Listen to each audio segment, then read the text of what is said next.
Goodwin, and I'm here with my internship frontline dads from Big Picture High School. I have my friend. I'm Jaden. David Torres. And today we're going to be interviewing. Mr. Wally Smith, Okay. Philadelphia Drug and Violence Network. Yes, he's from the organization PEN, and we're going to be interviewing him about what he does within the community. Okay, so I'm gonna start with the first question. My first question for you is, like, what do you do within our community? Well, Philadelphia Drug and Violence Network is an anti-violence program that was started in 1989 by the late James Mills. And what we do is try to reduce gun violence in the city of Philadelphia from the age of 14 to 24. And why just the ages from 14 to 24? Because reports and studies show that that's the most time likely for them to be shot or be killed or shoot someone. So that's the demographics that we deal with. Do we have any like stories of working at, how long you been working at Penn? I have been at Penn since 2019. Do you got any stories of being in gun violence? There's a lot of stories. Do you got one in particular?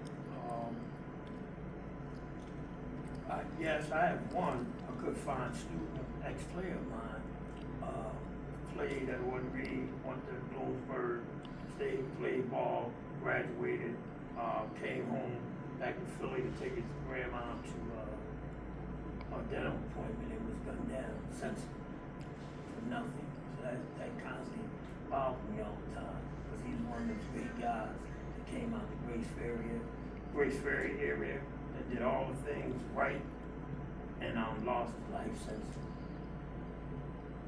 I have another question. How has being in the field, like working in front of like gun violence and watching like kids being shot by each other, how has it affected you mentally? It's painful to see young people, because we like almost like first responders. We the one that goes and tell a parent that your son or daughter has been shot and murdered. It's devastating, you know, to see a 14, 15, 16-year-old young man or young lady deceased, and most of the time it's senseless.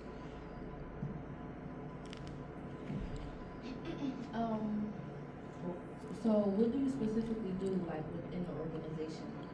Well, first we try to reach out to young men and young women that just not doing anything, just hanging on corners.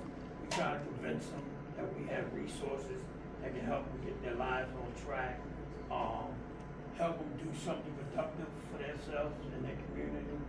So we go out, we base by districts, so right now this is like the 6th district here. So if we win this district, we will ride around, make relationships with the schools that's in this area, talk to young people that may be going astray, and try to convince them that, carrying guns, doing negative activities is not meaningful life.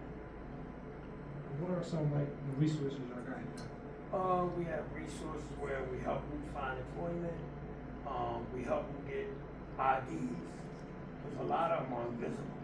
They don't have a social security card, a regular state ID, birth certificate, those type of things.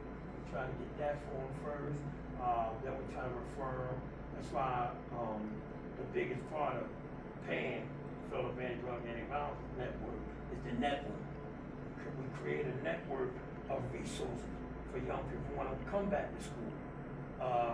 May have went to college and dropped out because they didn't have financial support. So it's a whole lot of stuff that's just because you see young people out there being misdirected, it's a lot of times it's like the system and failed parents. Like they don't know how to handle business, so that's why they stuck. Nobody needs to support them. A lot of them don't want to be in those streets. What impact have you been through like that motivated you to start that? One of the most things I wanted to do was just give back to my community, make a difference, helping young men like people help me, mentored me, to keep my life on track. So that's what made me wanna come back and do stuff in my community. So I ran across, someone I knew that was doing this type of work, so I got involved. Started organizing schools, to do stuff around safety, organizations like Frontline Dads. They had a great concept of doing stuff in the community, especially around Peacemakers. We thought that was a great program because we could get peers to be there for other peers to de-escalate situations. I thought that was a great idea, so I jumped on board with that. What was one of the biggest challenges you faced trying to reduce gun violence? Convincing them young men that they don't need a gun. And why is that so hard? Because if you don't feel safe, a lot of them say, hey, I'd rather get caught with it than with fire. So, that's really difficult to tell someone, hey, put their gun down, and the guy down the street, you can't convince him to put his gun down.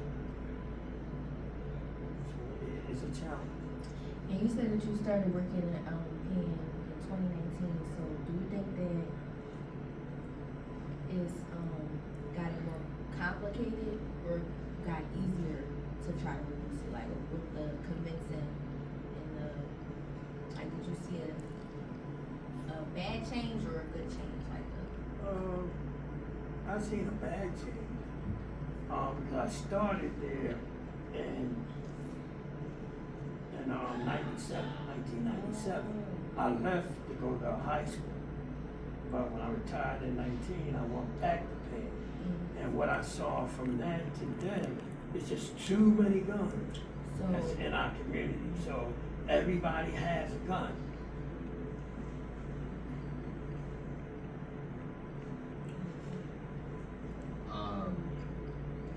So coming from the position that you work in, where do you think that gun violence is originated, like, in kids? Social media, lifestyles, thugginess.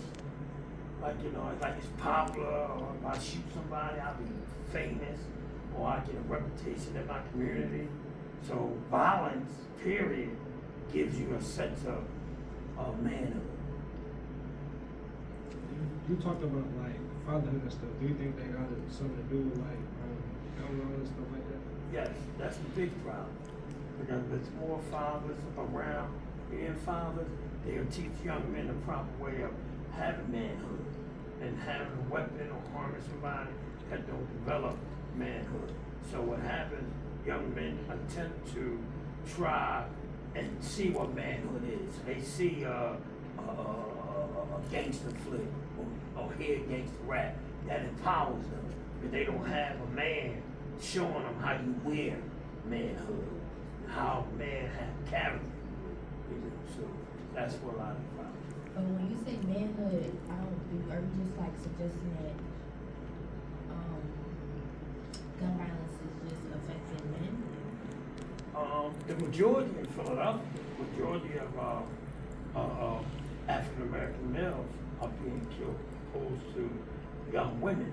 But the same thing with young women and violence is basically not having a father, that abandonment issue, and that sadness and anger. That's what makes them violent, I believe, because they didn't have the love and the support. They feel unwanted. Somebody just left me. I'm not worthy of love, so I'm angry. And I think that brings from a female perspective. Did you have your father? Yes. Yes. So what type of things did your father pour into you growing up to make you know that that's what people need, to know that they don't need the security of a gun? My dad was like, I had my dad, then I had neighborhood men. Whether it was the barber, it was the coach, but what my father gave me was also security. I always felt safe around him. He made us feel safe. He provided for the household, my mom, for my other siblings, and he always told me stories. He showed me how to be a friend to other males. I watched how he interacted with his friends. And it just gave me a confidence that was like, man, I thought I had like the coolest dad in the world, right? So it gave me like a real like confidence, especially as an athlete, whatever. I like, man, my dad was just a drug driver. You know what I mean? But he was smart. He never used a calculator. He only went to the 10th grade. But this guy was brilliant. And like, and that wore off of me. I always had confidence because of that. I know I could always go. He gave me tough love, but I could sit down and be with my dad, and it made me a better person and how I carried myself in the community. So it seems like the base is like if kids don't have enough confidence, if kids had enough confidence, they wouldn't have to carry a gun. Well, they'd probably be confident enough not to get caught up and convincing themselves they need to carry a gun. Okay. Right? But you can make choices. Now, young people make children that make choices that are not correct because they're children, even though they have good parents. Right? But if it's a fad, like everybody right now, vaping. But a lot of people, they just get a vape because everybody got one. You know what I mean? So that's what it becomes too. But when you got confidence, you like, man, I don't care. I ain't got to be accepted by them. I'm not carrying a gun, so they ain't cool. I'm confident that I'm all right with myself. But a lot of us want to be accepted. So a lot of times we do everything that's going on in society just to don't feel alone. We want to be in that in crowd. Okay, guys, that wraps up the interview. Thank you for listening, and we'll get back with you guys. Bye. Shout out from my dad. Say your name. Oh, I'm Sanaya. I'm Jaden. Oh, we out, y'all. And what was they listening to? Oh, the Peacemaker podcast. Let's do that one more time. We can edit that, okay? So Okay. in your outro saying, this wraps up today's interview. Thank you for coming through.